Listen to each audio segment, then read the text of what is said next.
Hi everyone, welcome to Inktober day 24.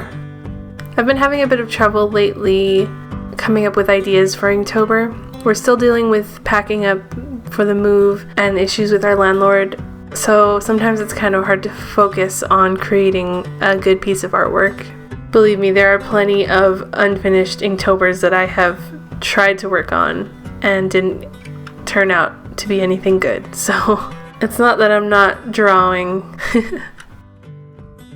So for this day, I felt like drawing something personal, since that's where I resort to when I'm running out of ideas.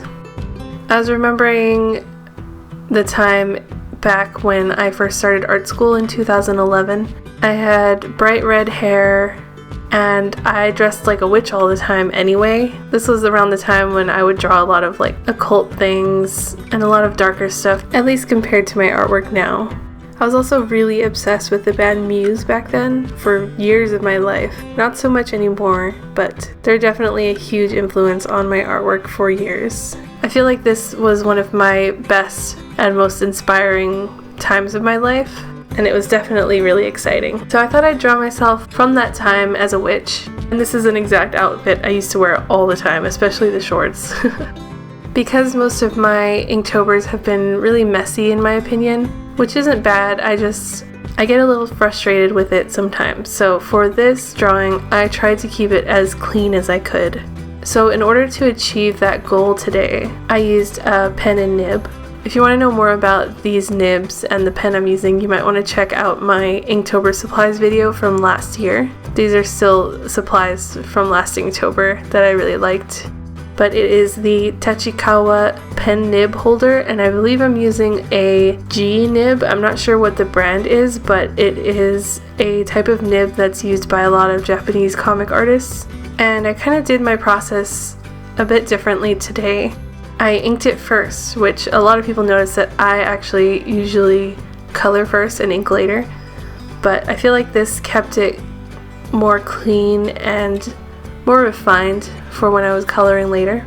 I also made an effort to slow down and really make each line as perfect as I could. One thing I don't like about using watercolor over the top is that some watercolors can be a little bit more opaque than others, and when you're using it over the top, it kind of fades your lines a little bit.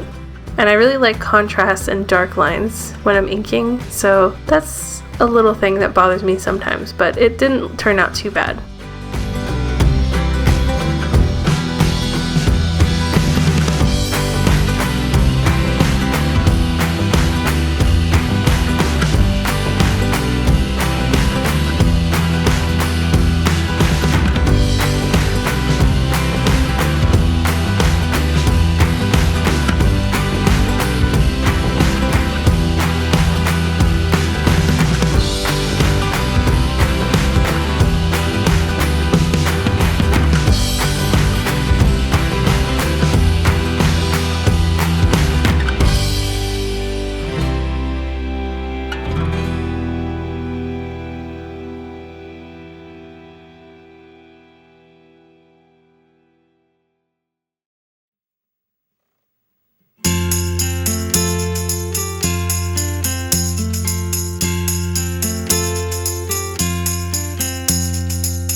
this piece, I'm using a handmade watercolor set from the brand Hushwing Watercolors. I found them on Instagram and I really loved their little palettes. They're perfectly curated, and this specific one looked like a perfect skin tone palette. So I actually got into contact with them and asked if I could try out their colonial palette. I will put a link below to their website. It's a little bit more expensive because it's handmade watercolors, but they are amazing. I love them. It's a nice warm palette and you can water it down and mix colors in order to get a huge variety of different skin tone colors. So if you're a watercolor nerd like I am, you should definitely try this brand out. The owner is super nice too. She's very sweet. I'll probably be doing a more in-depth review of these pretty soon. I'm pretty happy with how this drawing turned out. There was one anatomy mistake that I could probably fix later on, but as for now I just left it. And that's where the character's left leg, I guess it's me, my left leg in the drawing, where the knee meets the back of her leg, her calf should be overlapping her thigh and not the other way around, because her leg's actually coming towards us at the bottom. It's hard to explain, but I overlapped it the wrong way and now it looks like her leg is twisted. But I can easily fix that digitally or even with more paint, so probably gonna do that later on. If you hear a lot of jingling in the background, Future's inspecting the house right now, so he's doing his job.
not us, so we better stay.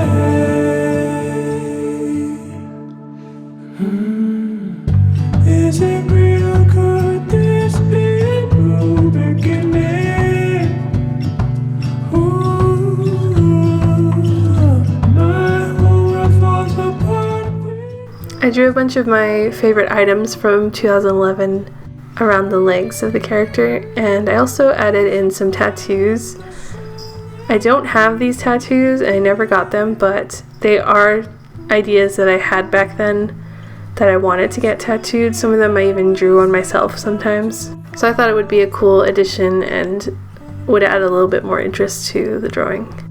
We go undercover, I will be your lover. We're up through night and day. Come on, let me hear you say, let's go undercover. I wanna be your lover. Alright, I hope you guys enjoyed this video. I'm pretty happy with how clean the drawing turned out. I didn't actually smudge anything, so I'm proud of myself. Thank you for watching, and I will see you in the next video. Bye!